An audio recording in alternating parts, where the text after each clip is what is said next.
আসসালামু আলাইকুম ভাইজান, আপনি কে বলছেন? আপনার কি সমস্যা? বিশেষ করে ক্যান্সার, বিশেষ করে আপনার বাড়ি কোথায়?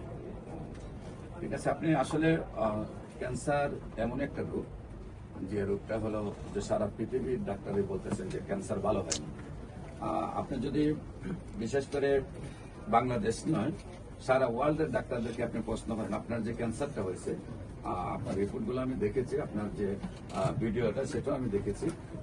আপনার যে ক্যান্সারটা হয়েছে সেটা হলো আপনি যদি এখন ইংল্যান্ডের ডাক্তারদেরকে আপনি প্রশ্ন করেন নেটে ঢুকে, অথবা আমেরিকার ডাক্তারকে প্রশ্ন করেন, বা আপনি সিঙ্গাপুরের ডাক্তারদেরকে প্রশ্ন করেন, অথবা আপনি ইন্ডিয়ার ডাক্তারদেরকে প্রশ্ন করেন, অথবা বাংলাদেশের ডাক্তারদেরকে আপনি প্রশ্ন করেন যে ভাই আমার যে ক্যান্সারটা হয়েছে সেটা কি ভালো হবে, উনি সঙ্গে সঙ্গে উত্তর আপনাকে রিপ্লাই দিয়ে দেবে যে ক্যান্সারটা ভালো হবে না, আপনি সাময়িকভাবে চিকিৎসা চলবে, এক সময় আপনার মৃত্যু হবে, এটাই আপনাকে মেনে নিতে হবে।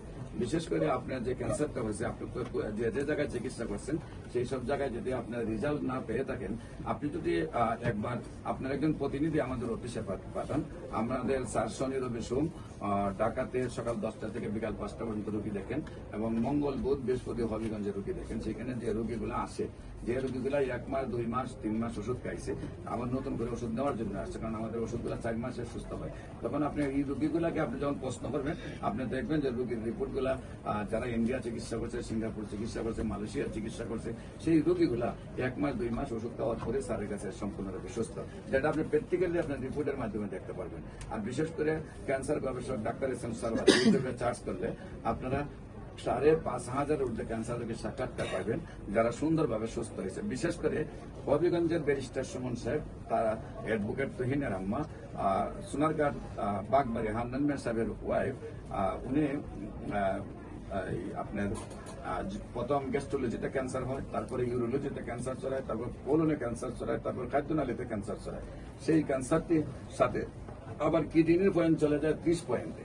সেখানে বাংলাদেশ, ইন্ডিয়া, সিঙ্গাপুর চিকিৎসা করে যখন সুস্থ হয় নাই, তখন ব্যারিস্টার সুমন সাহেবের চাচি হিসাবে আমাদের স্যার চিকিৎসা করেন, যেখানে সব ডাক্তারে বলছে যে এটা কোনোভাবে সম্ভব না, 2-4 দিনের ভিতর মারা যাবে।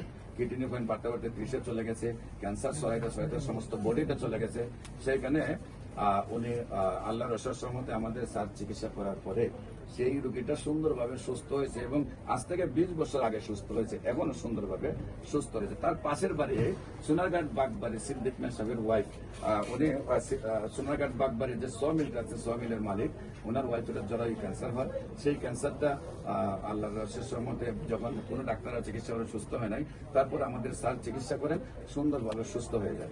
আজ থেকে এটাও 20 বছর আগে। তার পাশের বাড়ি আল্লাহর অশেষ রহমত কি, ব্যারিস্টার সুমন সাহেবের পেছনে 3 জন আত্মীয় ক্যান্সার হয়, 3 জনের ওনার পাশের বাড়ি, এবং 3 জনের সুন্দরভাবে সুস্থ হয়। আরেকজন রোগী উনি মরণাপন্ন অবস্থা, একদম ফ্ল্যাট বিছানা ছিল, তিনিও সুস্থ হয়েছেন। বিশেষ করে আমাদের সিলেটের সুনামধন্য doctor cancer specialist Kamal Uddin সাহেব, তার চাচি সিলাউরা জামে মসজিদের সভাপতি বুরহানুদ্দিন সাহেবের হইল ওয়াইফ কাসামালা, তার ক্যান্সার হয় ব্রেস্ট ক্যান্সার। তো সিলেটের ক্যান্সার স্পেশালিস্ট কামাল উদ্দিন সাহেব চিকিৎসা করে যখন ব্যর্থ হয়েছেন, তখন বলছেন যে এটাকে আর চিকিৎসা করে লাভ নাই, ওনারও বয়স হয়েছে বেশি দিন আর বাঁচবেন না, হয়তো কিছুদিনের ভিতরে মারা যাবে, আপনারা বাড়িতে নিয়ে যান। তারপর আমাদের স্যারের শরণাপন্ন হন, সেখানে আমাদের স্যার চিকিৎসা করেন, এবং আল্লাহর অশেষ রহমতে আজকে দীর্ঘ 20 বছর যাবৎ উনি ক্যান্সার মুক্ত হয়ে সুস্থ আছেন। সিলাউরা গ্রামের আপনার মনোমিয়া চাচা, বড় মাতব্বর, ওনার ওয়াইফের জরায়ু ক্যান্সার হয়। সেই ক্যান্সার রোগী আল্লাহর অশেষ রহমতে যখন বাংলাদেশের চিকিৎসা করে সুস্থ হন না, আমাদের স্যারের চিকিৎসায় সুন্দরভাবে সুস্থ হয়েছেন। এবং মজিদপুরের সিরাজ মিয়া মেম্বার, উনি একেবারে যখন আর ডাক্তাররা চিকিৎসা করে না, একদম মরণাপন্ন বিছানায় পড়ে গেছে, তখন আমাদের স্যার ক্যান্সার স্পেশালিস্ট ডাক্তার চিকিৎসা শুরু করেন, এবং সুন্দরভাবে উনি সুস্থ হন। শুধু তাই নয়, এই আপনার যেটা হলো হবিগঞ্জে আপনার সন্ধারানী মেম্বার, হবিগঞ্জে যেটা হলো আপনার যে সদরের সন্ধারানী মেম্বার, সেখানে সেই সন্ধারানী মেম্বারের হাজবেন্ডেরও ক্যান্সার ছিল, সেইটাও আল্লাহর অশেষ রহমতে যখন বাংলাদেশের চিকিৎসায় সুস্থ হয় নাই, আমাদের স্যারের চিকিৎসায় সুন্দরভাবে সুস্থ হয়। এমনিভাবে আপনার কয়েক হাজার রোগী পাবেন যারা সুন্দরভাবে সুস্থ হয়েছে। বিশেষ করে ঢাকার আপনার সাবেক প্রধানমন্ত্রী PS বদরুদ্দোজা নিজাম মিরপুরে উনি ক্যান্সার রোগে আক্রান্ত হন এবং কিডনি রোগে আক্রান্ত হন, আমাদের স্যারের চিকিৎসায় সুন্দরভাবে সুস্থ হন। বিশেষ করে আমাদের যে সাবেক রেলমন্ত্রী মুজিবুল হক সাহেব, ওনার প্রধান গান মুস্তাফিজুর রহমান, তাদের পরিবারের 10 জন MBBS ডাক্তার আছে, তাদের ভাই আপনার হচ্ছে শেরপুর সদরের হাসিমে আমাদের স্যারের যখন উনি স্যারের কাছে আসছে একেবারে কাপড়ের কাপড় গলায় নিয়ে আসছে যে আমি তো আর বাঁচবো না, স্যার আপনি আর চিকিৎসা দিয়ে লাভ কি, আমি ওই দেখেন কাপড়ের কাপড় নিয়ে আসছি, আমি আর বাঁচবো না, ডাক্তার সব ডাক্তার বলে দিচ্ছে বাঁচবো না, আর আপনি তো এটাই বলবেন, ঠিক আছে ওষুধ দেন, আমি যে কয়দিন বাঁচি খাই। আল্লাহর শেষ মধ্যে স্যার বলছেন যে সুন্দরভাবে সুস্থ হবে এবং আজকে দীর্ঘ 20 বছর ধরে সুন্দরভাবে সুস্থ রয়েছেন। বিশেষ করে আমি আপনাদেরকে কারেন্টলি হাজার হাজার রোগী আছে, আমি সেগুলো আপনাদের যে রোগীগুলো আজ থেকে 20 বছর আগে সুস্থ হয়েছে এখনো সুস্থ আছে তাদের গল্পগুলো আপনাদেরকে শোনাচ্ছে। বিশেষ করে আমাদের ঢাকার জাতীয় সাংবাদিক সংস্থার কেন্দ্রীয় দপ্তর সম্পাদক হেলাল সাহেব, যিনি 2টা টেলিভিশনের দায়িত্বে আছেন এবং 2টা পত্রিকার দায়িত্বে আছেন, ওনার আপনার পিজির প্রধান পান গোপাল সাহেব থাইরয়েড ক্যান্সার অপারেশন করেন। কানের এক লতি থেকে আরেক লতি পর্যন্ত ওনার কি হয় থাইরয়েড ক্যান্সার হয়, একদম কানের এক লতি থেকে আরেক লতি পর্যন্ত ওনার অপারেশন করা হয়। সেই রোগীটা আবার বুবা হয়ে যায়, মুখ জবান বন্ধ হয়ে যায়, মুখ দিয়ে লালা পড়া শুরু হয়, এরপরে একেবারে ডাক্তার বলছেন আর কোনো ট্রিটমেন্ট নেই। সেই অবস্থায় আমাদের স্যার চিকিৎসা শুরু করেন এবং আজকে দীর্ঘ 20 বছর যাবৎ সেই হেলাল সাহেব সুন্দরভাবে সুস্থ আছেন। বিশেষ করে বুলা মাস্টার অ্যাসোসিয়েশনের সভাপতি আলম সাহেব, ওনার আপনার ক্যান্সার হওয়ার পরে আপনার 85 কেজি ওজন থেকে ওনার শরীরে ওজন চলে আসে হলো আপনার হলো 25 কেজি, সেখানে খালি হাড়গুলা থাকে, মাংস নাই, একেবারে অ্যাম্বুলেন্সের মধ্যে ফ্লাড অবস্থা ওনাকে আমাদের স্যার চিকিৎসা করেন। তখন ওনার পায়ের মধ্যে ক্যান্সার হওয়ার পরে পাটি ভেঙে 2 টুকরা হয়ে যায়। তখন ডাক্তাররা চাইলেন যে পাটা কেটে ফেলবেন পঙ্গুতে, আমাদের স্যার বললেন যে না, এটাকে ব্যান্ডেজ করে নিয়ে আসুন, ক্যান্সার মুক্ত হলে দেখি আল্লাহ কি করে। ডাক্তাররা বলছে যে এটা কোনোভাবে সম্ভব নেই, এটা কেটে ফেলতে হবে এবং আল্লাহর কেউ শেষ আমার কাটাতে গিয়ে সেটা ওনার শারীরিক কন্ডিশন নাই বলে তারা অপারেশন করতে পারে নাই। আল্লাহ রসুলের স্যারের কাছে ব্যান্ডেজ করে নিয়ে আসেন এবং উনি আজ থেকে 20 বছর আগে সুন্দরভাবে সুস্থ হন। এখন ওনার ওজন কেজি প্রায় 85 কেজি এবং আগের চেয়ে স্ট্রং উনি আছেন।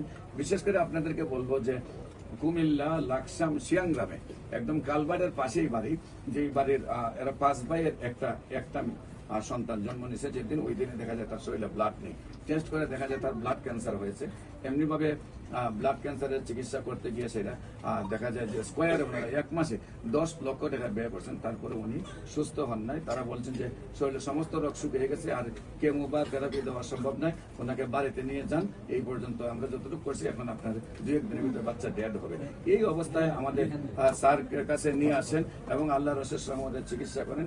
এখন আজকে বাচ্চার বয়স প্রায় 8 বছর, এখন রানিং 8 বছর বা 9 বছর হয়েছে, বাচ্চা লেখাপড়া করতেছে, সুন্দরভাবে সুস্থ আছে। বিশেষ করে কুমিল্লার পরিকল্পনা মন্ত্রণালয়ের মুজিবুর রহমান, তার চাচা ক্যান্সার হয়ে ঠিক সেম ভাবে পাটা ভেঙে আলাদা হয়ে যায়, তারপর আল্লাহ রসের সম্মতে ক্যান্সার নিয়ে ব্যান্ডেজ নিয়ে সেটা স্যারের কাছে আনা হয় এবং আল্লাহ রসের সম্মতে আমাদের স্যার চিকিৎসা করেন। এখন ওই ব্যক্তি এখন আল্লাহ রসের সম্মতে খেতে খামারে কাজ করে, 70 বছরের বৃদ্ধ মানুষ যুবকের মতো কাজ করে। এটা হলো আমাদের বর্তমান পরিকল্পনা মন্ত্রণালয়ের যিনি জব করেন এডুকেশন মুজিবুল হক সাহেব, ওনার চাচা। বিশেষ করে এমনিভাবে আপনারা যদি ক্যান্সার স্পেশালিস্ট ডাক্তার ইউটিউবে, ফেসবুকে, গুগলে, টিকটকে চার্জ করেন, দেখবেন যে গলা থেকে ধরে একদম পেনিস পর্যন্ত, গলা থেকে একদম জরায়ু পর্যন্ত, অথবা পিঠে বা সামনে 4টা-5টা অপারেশন করে যারা একেবারে বিছনায় ফ্ল্যাট, সেই সব রোগীগুলা সুস্থ রয়েছে। সেই রোগীগুলা সাক্ষাৎকার আপনারা বিশেষ করে আপনারা ইউটিউব, ফেসবুক, গুগলে পাবেন। বিশেষ করে আপনার চট্টগ্রামের আপনার অ্যাডভোকেট, আমাদের নামটা কি আপনার চট্টগ্রামের অ্যাডভোকেট, হ্যাঁ অ্যাডভোকেট আব্দুল্লাহ সাহেব, উনি হাইকোর্টে আছেন এবং চট্টগ্রামেও বসেন। ওনার বোনের পিঠের মধ্যে একদম বড় একটা গর্ত হয়ে মেরুদণ্ডের হাড় দেখা যায়, তো উনি বিছানা একদম ফ্ল্যাট অবস্থায় পড়েছিলেন, দ্বন্দ্বে ঘরের মধ্যে প্রবেশ করা যেত না। তারপর আল্লাহ রসের সহমতে আমাদের স্যার চিকিৎসা করেছেন এবং আল্লাহ রসের সহমতে যেখানে সব ডাক্তাররা বাদ দিয়েছেন, তারপরে চিকিৎসা করেছেন, সুন্দরভাবে সুস্থ হয়েছেন। এটাও আজকে প্রায় দীর্ঘ 10 বছর যাবত। এমনিভাবে আপনারা যে সকল রোগীকে দেখবেন যে একেবারে ডাক্তাররা বাদ দিয়ে দিয়েছেন, সেই সব রোগীরা আমাদের স্যারের চিকিৎসা সুন্দরভাবে সুস্থ হয়েছে। বিশেষ করে সারা ওয়ার্ল্ডের ডাক্তাররা যেখানে বলে ক্যান্সার হলে আনসার নেই, আবার হলো লক্ষ লক্ষ টাকা চিকিৎসা দরকার, আপনি কোনো ডাক্তারের 50টা ডকুমেন্ট পাইবেন না যে তার কাছে 50 জন ক্যান্সার রোগী সুস্থ হয়েছে। আর বিশেষ করে আপনারা যদি কোনো ডাক্তারের 50টা ক্যান্সার রোগী সুস্থ হয়েছে এরকম কোনো ডকুমেন্ট আপনার ফেসবুক, ইউটিউব, গুগল বা টিভিতে পান, তার কাছে আপনার যেতে হবে। কিন্তু আমাদের স্যারের যদি প্রমাণ খুঁজেন, প্রায় 5,500-এর ঊর্ধ্বে রোগী সাক্ষাৎকার পাইবেন যারা সুন্দরভাবে সুস্থ হয়েছে। আপনাকে বিশেষ করে বলবো যে আপনি অন্যদিকে চিকিৎসা করে টাকা পয়সা নষ্ট না করে আপনি আমাদের স্যারের কাছে চলে আসেন। এরপরেও যদি আপনি চান অ্যালোপ্যাথিক চিকিৎসা করতেন, আমাদের স্যারের চিকিৎসা যদি নিয়মিত 4 মাস চালান, 4 মাসের ভিতরে ক্যান্সারটা সম্পূর্ণরূপে নির্মূল হয়ে যাবে। প্রথম মাসের চিকিৎসা আসবে 35,000, পরবর্তী মাসে আসবে 10,000 করে। নিয়মিত 4 মাস চিকিৎসা করার পরে রিপোর্ট করবেন, রিপোর্ট সম্পূর্ণ ভালো আসবে এবং নিয়মিত 1 বছর ওষুধ সেবন করলে সুন্দরভাবে স্থায়ীভাবে সুস্থ থাকবেন। আর বিশেষ করে আমাদের স্যারের চিকিৎসা চলাকালীন অবস্থায় allopathic, homeopathic, Unani, Ayurvedic, herbal যে কোনো ওষুধ যদি আপনি ক্যান্সারের জন্য খাওয়াইতেছেন কোনো বাধা নেই, বা অন্য যে কোনো সমস্যা হলে সঙ্গে সঙ্গে অ্যালোপ্যাথিক আপনি খাওয়াতে পারবেন, কোনো বাধা নেই। বিশেষ করে আপনি যদি আমাদের স্যারকে দেখাইতেছেন, আমাদের স্যার প্রতিদিন 300 রোগের ঊর্ধ্বে রোগী দেখেন, 300 রোগীর সিরিয়াল থাকে। আপনি যেদিন আসবেন সেই দিন কিন্তু সময় নিয়ে আসতে হবে, সারা দিনের সময় নিয়ে আসতে হবে, কারণ আপনি আইসে যদি আবার 1-2 ঘন্টার ভিতরে যাইতেছেন এটা কোনোভাবেই সম্ভব না। সিরিয়াল ছাড়া আসলে আপনি সারাদিনও স্যারকে দেখানো সম্ভব না, 3 দিনও আপনি ঢাকা থেকে দেখানো সম্ভব না। সিরিয়াল নিয়ে আসলেও যেদিন আসবেন এদিন আপনি সারাদিন স্যারকে সময় দিতে হবে, স্যারের যাতে ঠান্ডা মাথা, কারণ আপনার জীবনের চেয়ে মূল্যবান আর কিছুই নাই। আপনি তাড়াহুড়া করলেন, আপনার চিকিৎসা সঠিকভাবে হইল না, আপনার মৃত্যু হয়ে গেল, তাহলে তো ওই বাকি জীবনটার সময় আপনি পাইলেন না। আপনি যেদিন আসবেন সারাদিন সময় নিয়ে আসবেন, একবার না একবার স্যারের খুব ঠান্ডা মাথায় সুন্দরভাবে আপনাকে দেখে দিবে। আর তাড়াহুড়া করলে স্যারের 2 মিনিট আপনার বিদায় দিতে পারে, কারণ আপনি তাড়াহুড়া করছেন, স্যারের প্রেসারে ফেলে আপনি দিয়ে দেবে। আপনি সময় নিয়ে এসেন, আমি যাতে সুন্দরভাবে আপনার দেখাই দিতে পারি, আপনি যাতে সুন্দরভাবে সুস্থ হতে পারেন। আল্লাহর কাছে দোয়া করি আপনি যাতে আল্লাহর কাছে ওই রোগ থেকে আপনি মুক্তি পান এবং আমরাও যাতে যথাযথভাবে আপনাকে সেবাটা দিতে পারি। সেই জন্য আপনি যেদিন আসবেন অবশ্যই সিরিয়াল দিয়ে আসবেন, আমি আপনাকে রিসিভ করবো সিরিয়াল দিলে পরে, আর লোকেশন আমি আপনার হোয়াটসঅ্যাপের মধ্যে পাঠাই দেবো। আর আপনি যেদিন আসবেন সেদিন আপনার নাম ঠিকানা লিখে আপনি আমার হোয়াটসঅ্যাপ করে দেন, আমি সিরিয়ালটা দিয়ে আপনাকে জানাই দিব যে আপনি সিরিয়ালটা পড়ছে। আমাদের স্যার হলো শনি উদয় বিশ্বম সকাল 10টা থেকে বিকাল 5টা পর্যন্ত ঢাকাতে রোগী দেখেন এবং মঙ্গল বৃহস্পতি হবিগঞ্জে রোগী দেখেন। স্যারের সাথে আরো অন্তপক্ষে 40 জন ডাক্তার স্যারের সাথে কাজ করেন এবং আমাদের যে উল্লেখযোগ্য রোগীগুলো ভালো হচ্ছে এইগুলা ডাক্তারদের সহ আমি আপনাদের হোয়াটসঅ্যাপে আমি মেসেজ দিয়ে পাঠাচ্ছি। আপনি বিশেষ করে দেখেন, আপনি ভিডিওগুলো দেখেন যে ভিডিওর মধ্যে কতজন ডাক্তার স্যারের সাথে কাজ করেন এবং ভিডিওগুলোতে আপনি দেখেন কি ভয়ানক রোগীগুলো আমাদের স্যারের সুস্থ হচ্ছে। এগুলো আমি প্রায় আপনার কাছে অনেকগুলি ভিডিও পাঠাবো, হোয়াটসঅ্যাপে আপনি একটু দেখেন। বিশেষ করে আপনার অনেক মূল্যবান সময় নষ্ট করছি। আপনি আমি এই মুহূর্তে শেষ করতে চাই, আপনি সিরিয়াল যখন দিবেন আপনি আমাকে ফোন দিবেন, আর যে কোনো প্রশ্ন থাকলে আমাকে করতে পারেন।